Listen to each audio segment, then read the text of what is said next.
Black box testing और white box testing. पहली चीज यह है कि ब्लैक बॉक्स ये टेस्टिंग नहीं है, ना ये व्हाइट बॉक्स टेस्टिंग है। ये टेस्ट केस बनाने के तरीके हैं, ये टेस्ट केस को डिजाइन करने के तरीके हैं। जब आप ब्लैक बॉक्स टेस्टिंग करने के लिए आगे बढ़ेंगे तो आपको टेस्ट केसेस बनाने होंगे, और वो टेस्ट केस बनाने का तरीका है ब्लैक बॉक्स या व्हाइट बॉक्स।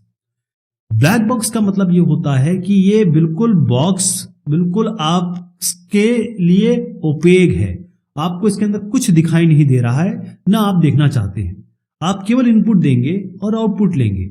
इनपुट और आउटपुट में आउटपुट जो आपका एक्सपेक्टेड है, आप जो चाहते थे, वो अगर आपको नहीं मिल रहा है तो आप बोलेंगे कि हमें यह आउटपुट नहीं मिल रहा है।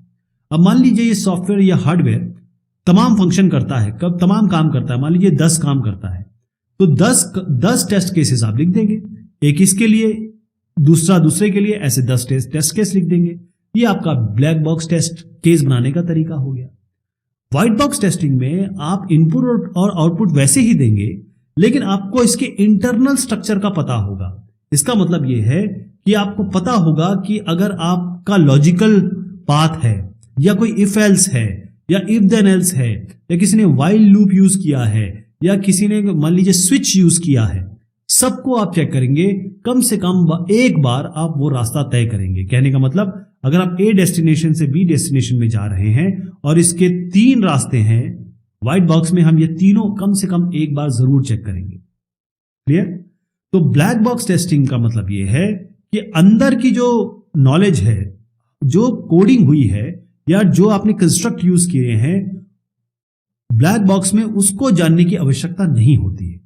व्हाइट बॉक्स में जो पूरा सॉफ्टवेयर या प्रोग्राम है, उसके अंदर जो भी कंट्रोल पाथ है, कंस्ट्रक्ट है, इफ देन व्हाइल, जितने भी कंस्ट्रक्ट आपने लगाए हुए हैं, उन सबको जानने की आवश्यकता है। यानी सॉफ्टवेयर के इंप्लीमेंटेशन की जानकारी आपको होनी चाहिए। ध्यान रखिएगा कि जो ब्लैक बॉक्स टेस्टिंग है, इसको हम क्लोज बॉक्स टेस्टिंग भी कहते हैं, इसको हम डेटा ड्रिवन टेस्टिंग भी कहते हैं, इसको हम फंक्शनल टेस्टिंग भी कहते हैं। इसी तरीके से जो व्हाइट बॉक्स है टेस्टिंग, इसको हम ग्लास बॉक्स टेस्टिंग भी कहते हैं, इसको हम क्लियर बॉक्स टेस्टिंग भी कहते हैं, स्ट्रक्चरल टेस्टिंग भी कहते हैं, और कोड बेस्ड टेस्टिंग भी कहते हैं। ये सारे के सारे नाम इसी के हैं। जो ब्लैक बॉक्स टेस्टिंग है, इसको हम एंड यूजर, जो उसको यूज करेगा वो इस्तेमाल कर सकता है, या फिर सॉफ्टवेयर टेस्टिंग वाली टीम भी कर सकती है। लेकिन क्योंकि व्हाइट बॉक्स में आपको पूरे स्ट्रक्चर के बारे में पता होना चाहिए, सोर्स कोड के बारे में पता होना चाहिए, तो इसके लिए जो टेस्ट प्लान लिखा जाएगा, वो कौन लिखेगा? जिसको जानकारी हो। और इसको एग्जीक्यूट कौन करेगा? जिसको सॉफ्टवेयर कोड के बारे में जानकारी हो। तो इसको सॉफ्टवेयर डेवलपर ही करते हैं व्हाइट बॉक्स टेस्टिंग को। ब्लैक बॉक्स टेस्टिंग में आप इनपुट दीजिए, आउटपुट लीजिए, तो प्रोग्रामिंग की नॉलेज की तो जरूरत है ही नहीं आपको। लेकिन व्हाइट बॉक्स टेस्टिंग में हर एक आपको कंस्ट्रक्ट का पता होना चाहिए। पाइथन के कंस्ट्रक्ट सी शार्प के कंस्ट्रक्ट से अलग होते हैं, इसलिए आपको इसके बारे में जानकारी होनी चाहिए।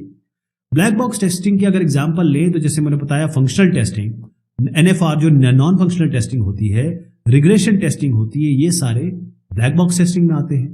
व्हाइट बॉक्स टेस्टिंग में आप पाथ टेस्टिंग करते हैं, लूप टेस्टिंग करते हैं, कंडीशनल टेस्टिंग करते हैं, ऐसे तमाम तरीके की व्हाइट बॉक्स टेस्टिंग में टेस्टिंग आती है। ध्यान रखिएगा कि ब्लैक बॉक्स और व्हाइट बॉक्स को मिला लिया जाए तो इससे बनता है grey box testing. Grey box, तो अमूमन इन दोनों प्रक्रियाओं को मिला के फिर जो टेस्टिंग की जाती है, वो आपको बेहतरीन रिजल्ट देती है। फिर से बता दूं, ये टेस्टिंग नहीं है, टेस्ट केस डिजाइन फिलॉसफी है, टेस्ट केस बनाने के तरीके हैं।